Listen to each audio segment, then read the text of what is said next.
Hello everyone, AmyR here with Prairie Paper and Ink.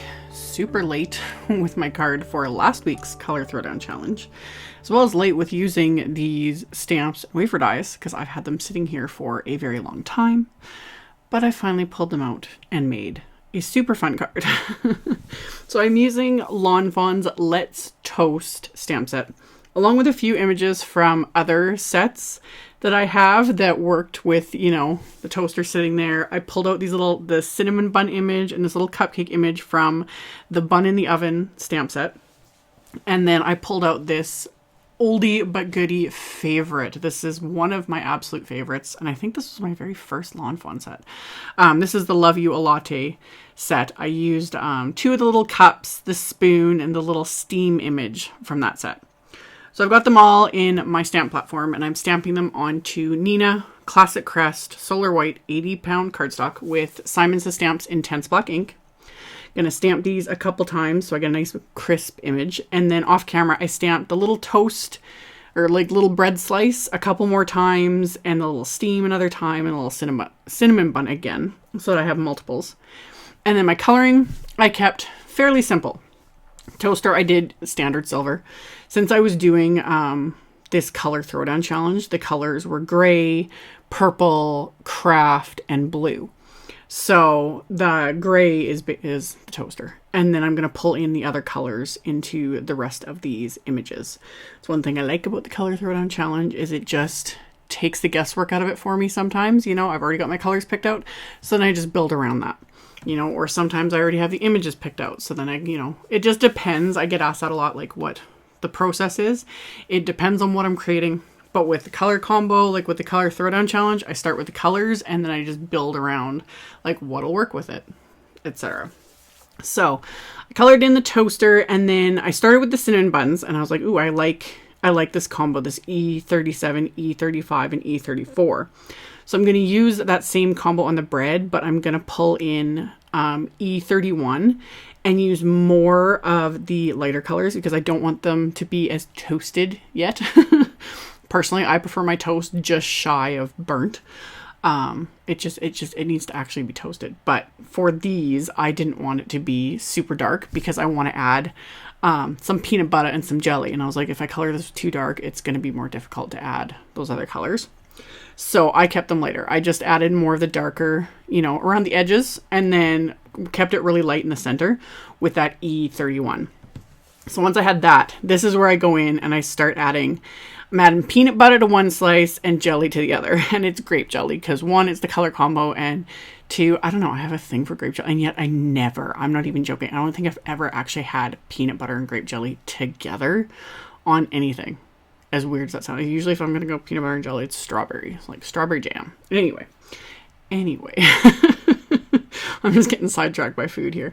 So I used E23, E25, and E27 for my peanut butter because I wanted different shades of brown so that it actually stood out a little bit. And then for the jelly, I'm using V15, V17, and V09.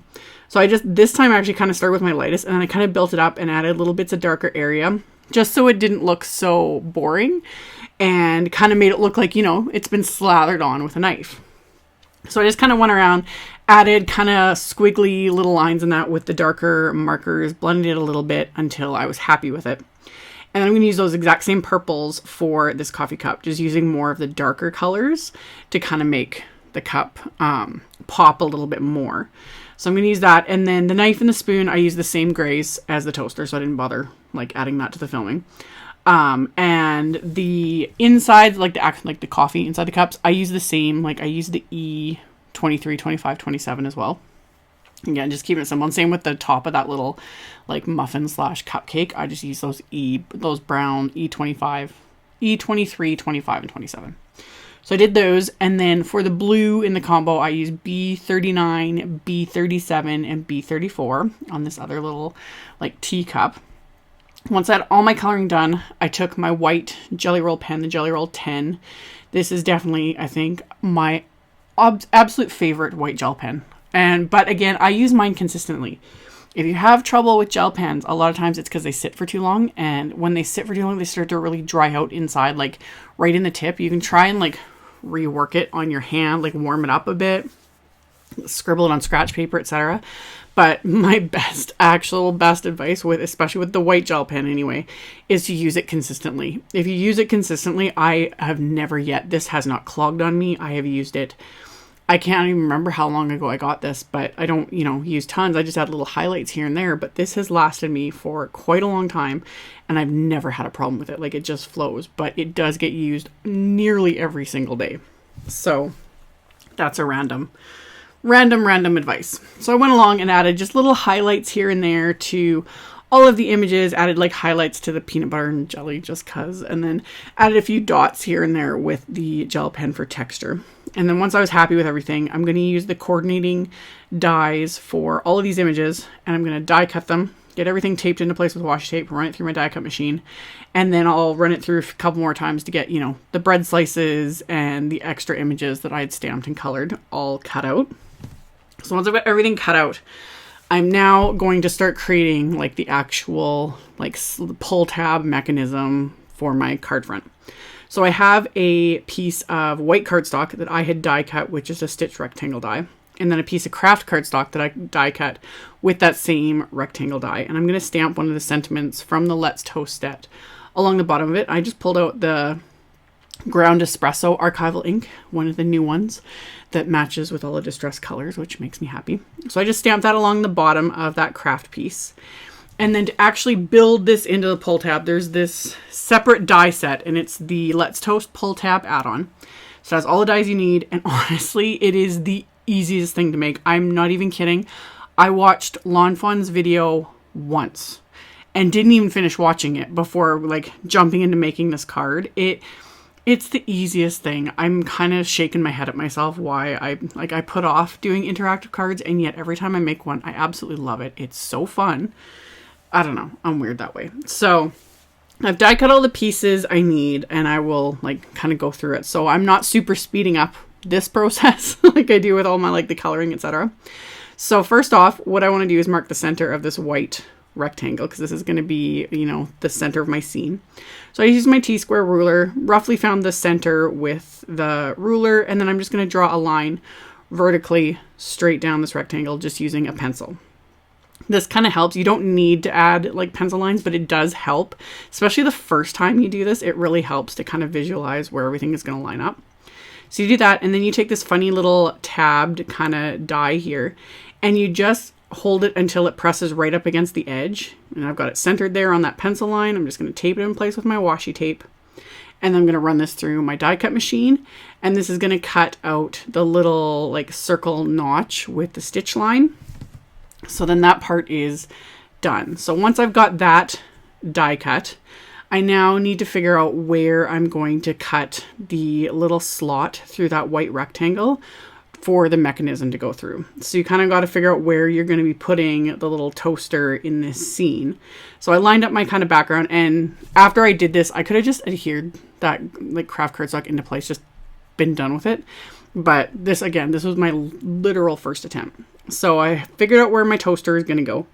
I traced the top of the toaster there onto that white cardstock, and then that gave me a visual of where to place the little, it's a narrow oval wafer die. It just cuts a little narrow oval slot. So again, ran that through my die cut machine. So now I've got my slot cut through this white cardstock as well as through that bottom craft piece. And this is what I mean when it could have been adhered into place, or it could have been cut shorter. Either one works. So I erase all my pencil lines. I just have this random eraser I picked up, I think at like Staples or something like that. Any eraser is going to work. I just erased it with an eraser. So erased all my pencil lines and any other little random marks I managed to get on the cardstock. And then in that die set, there's also a curved slot little wafer die, little tiny thing that is meant for this toaster. It lines up perfectly. So I just got it lined up, figured out where I wanted it to go there. And then I'm going to tape that into place with a little piece of washi tape. And same thing, run that through my machine, and then it cuts the perfect little opening for the toast or the little Pop-Tart image, etc. in that set. So once this starts, coming together, it's like, okay, this is getting fun. So now I'm going to adhere the craft piece on the bottom. Like I said, I could have done that in the beginning, it would have been fine. So I'm just using Simon's Craft Tacky Glue for this. You could use any like dry adhesive. If you're not comfortable with wet adhesives, dry adhesive is the way to go. I'm very comfortable with this glue, so I know how much to use, and you don't want anything oozing out is what I'm saying, because you don't want to end up gluing moving parts together. So now I have the actual like pull tab mechanism, and same thing. This comes together so easily. All you do is fold it on the score lines, because when you die cut it, it scores it as well. So you just fold it in and then fold it out. Just like so. I'm going to hold it so you guys can see what I'm talking about. And it just folds like a little Z almost. So in and then out, just like so. Really simple. Once you've got them folded the way they're supposed to be, it helps to kind of like really press those creases down with a bone folder. So once I've got those pressed down, I'm then going to flatten those top tabs there. And you just insert those from the back of the rectangle, just like so. So now it's in and it's in place, and the rest just comes together so unbelievably easy. Like, yeah, this is why I shake my head at myself, because this was so easy to make. So there's also this little die in the set that cuts a little rectangle with a tab on the end, and it has 2 little square lines. So you just fold it on the score lines, and this is to enable the pull tab mechanism to stay in place. So you just fold it on the 2 little score lines, and then you apply some adhesive in between those 2 score lines on the back of it, just like so.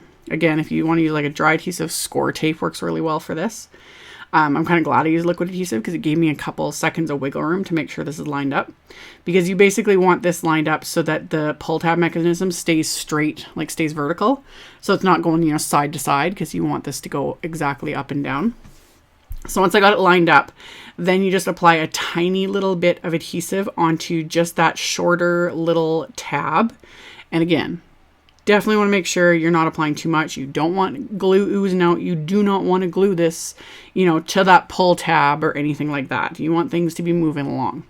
So I adhered that little tab down, and now the actual pull tab mechanism will only move straight up and down. It won't wiggle side to side or anything like that. So again, it's like as soon as this starts coming together, it's like I am a genius, even though I had nothing to do with this. Lawn Fawn's the genius. So yeah.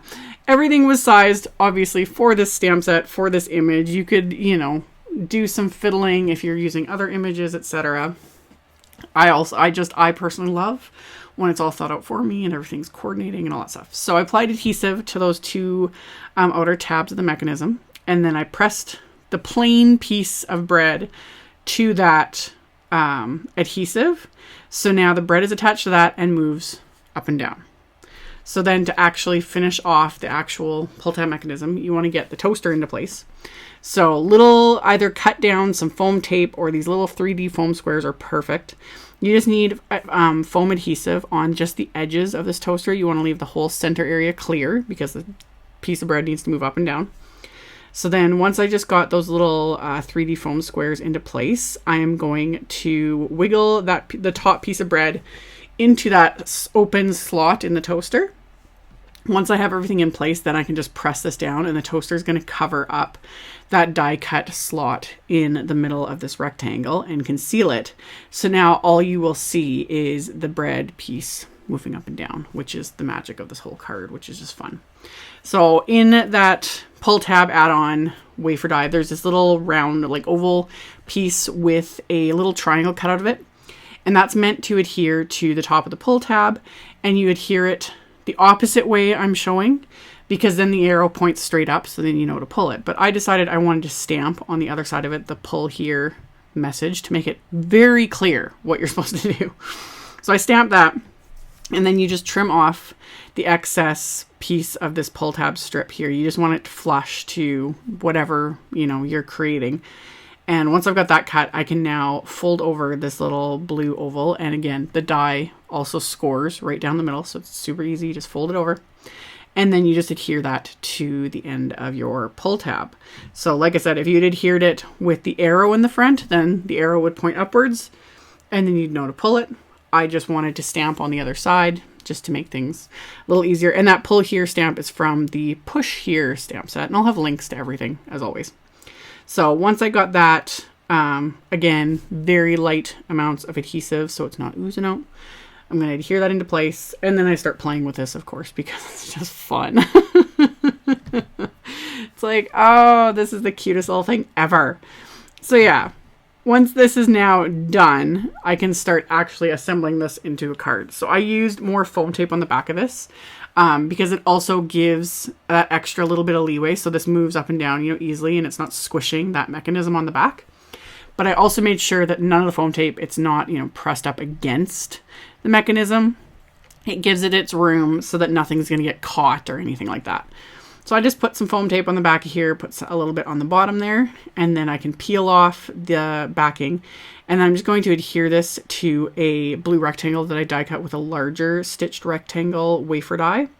So that it just kind of frames my little scene here. So once I've got that adhered into place, I'm going to start adhering everything else. So I've got all of my stamped images and whatnot that I die cut. So those I adhered with a combination of the little 3D foam squares as well as some of the craft tacky glue just to create my little scenes. I've got my little coffee cups with their steam coming out, my little cinnamon buns. I'm going to tuck in that little like muffin in the back there and the spoon, and it just, you know, once everything starts coming together, and of course since it's all lawn fawn, everything kind of coordinates so perfectly. So get everything adhered, and then I'd also cut down a piece of Simon Says Stamp Royal Purple cardstock just to bring in more of that purple, since there wasn't really much of it on the front of my card, just basically just that little coffee cup, and that was it. So I'm going to adhere a piece of that to the back of this blue piece, again just using a little bit of the craft tacky glue, and then line that up, adhere that to that. And then for the inside of the card, I have Simon's heavyweight 120 pound cardstock as my card base. This can be a standard A2 size card, so 4 1/4 by 5 1/2. And I am going to stamp the sentiment onto the inside of the card. So I'm going to line up my card base in my stamp platform again. And then I'm going to use more sentiments from the Let's Toast stamp set. And since this one sentiment is really long, I wanted to make sure I stamped it straight. So I just used my T-square ruler again. Just butted that up against the edge of my stamp platform. Got it all nicely lined up. Lined up the second part of the sentiment there. Got everything lined up. And now I can stamp that with that same ground espresso archival ink. Just to tie it all together. So I'm going to stamp that. So the outside of the card says popping up to say, and then the inside's going to say, you're the peanut butter to my jelly. So yeah, got those two slices that I had colored, adhered onto the inside. I'm going to adhere the little knife as well, just to, you know, finish it all off. And now I can adhere my card front to my card base. And then last but not least, I have to add a few little embellishments, nothing too crazy since this is an interactive card. But I pulled out some doodlebug sprinkles from my stash in similar colors. So I have some lilac. I had these little rainbow heart sprinkles that I thought were really cute too. And then I had some blue jean and some bonbons. So I, you know, stuck those on. And I also purposely did that because I had a couple marks on the white cardstock that I couldn't get off with the eraser. So just cover them with an embellishment. Like, that's what works.